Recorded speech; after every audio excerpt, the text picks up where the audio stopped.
Hi, I am Michael and welcome back to my workspace. So in the last video, we talked about numbers and the sort of arithmetic operations we can perform them. And in today's lesson, we'll be going over the list and what we can do with lists in Python. So let's get started. So if you guys have been following my tutorial series, you might have seen I've changed a couple things here. All I did was I added a snippets folder, which I will contain, just basically bullet points or information about certain topics that I want to show you guys instead of me just talking about it and you guys not seeing anything versus me typing it out and wasting time. So that's what this is right here. I'm going to go ahead and copy and paste that. I also created a new list.py file for today's lesson. I'm going to paste it in here. So, what is a list in Python? Well, a list is a type of container for a collection of data. It's a data structure which is used to store multiple data at the same time. The pieces of data in the list is called an element, and they are indexed according to a definite sequence, starting at index 0. The order of the list matters, and you can refer to an element based on its indexes. This differs from sets, which we will learn more about in a later tutorial. Lists are mutable, and hence they can be altered even after they are created. They are also iterable, meaning you can loop through each element in the list and act upon them. Sorry, my dogs in the back are going crazy. Stop. Okay.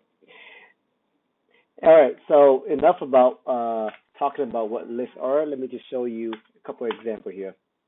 So we're going to create a list. We're going to call it L1, and that is equal to, to create a list, we have to use the open and close square brackets, and then we insert our elements in here.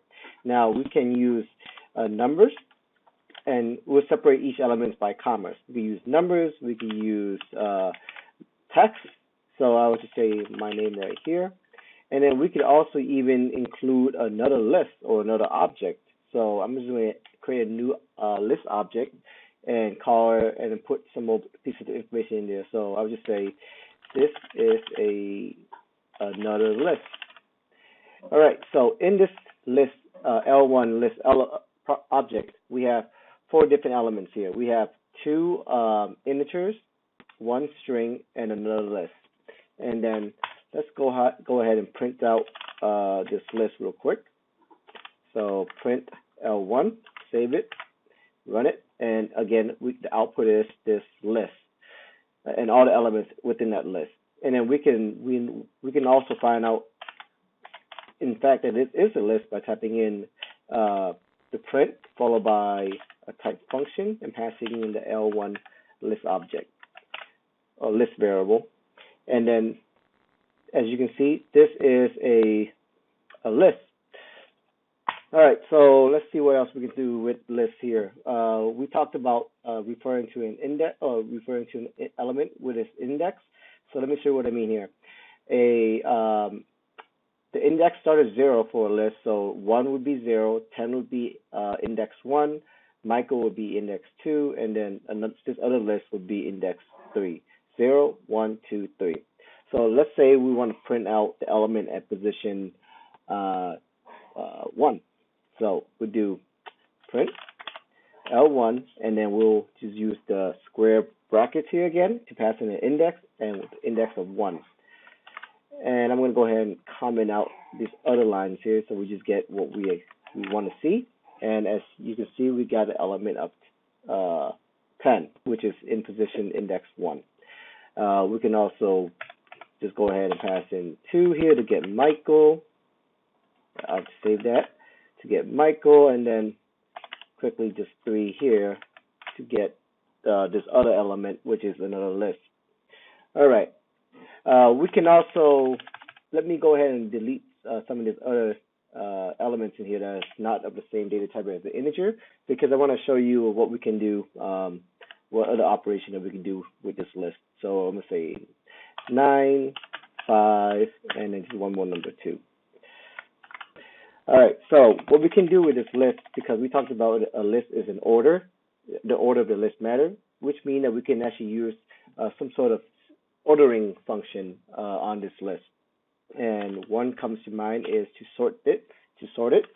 So we use a dot notation here to call out the methods or attributes that are available to this list object.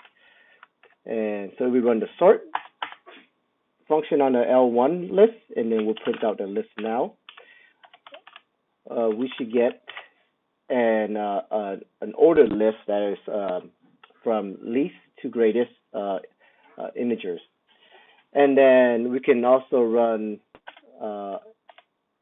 L1.reverse if we wanted to reverse this list. So that now we print it out.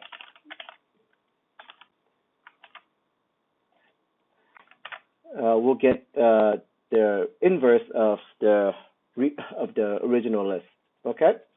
We can also add new elements to this list by using the append method. So L1.append, and append just insert another element to the end of this list. So I'm going to go ahead and say append Michael again, and now we'll print out L1. And as you can see, we have now just added another element. We can also remove an element from this list by using the pop method, by using a pop function on this list, and that would just basically remove the last element from this list. But in Python, it also returns it to us in case we want to capture it in another variable. So I'm going to show you what I mean. So I do L1.pop, and this would just pop the last element out of this list, but I want to store it in a new variable, or to say pop, I'll call it a pop element, is equal to this L1.pop function. And as you can see, we'll actually need to reprint the L1 because we haven't printed out, and I'll also print out the pop element. So we are back to we have added Michael by using the append method, and then we have also popped it out by using the pop method, and then now we have reprinted both and captured that within a new variable called pop element, and we reprinted those two out. Okay, so if you were ever interested in finding out what sort of attributes and methods belongs to an object, you can use the print, and this is really useful. Use the print and then the dir function, which is a built-in function of Python, and just pass in this object, this list object, which is L1. And I'm going to go ahead and comment out everything else here because it's gonna. I want to make sure it doesn't get confusing here. So as you can see here, it passed back a list of a bunch of attributes, names, and methods that we can use on this object. As you can see here, we have used the sort.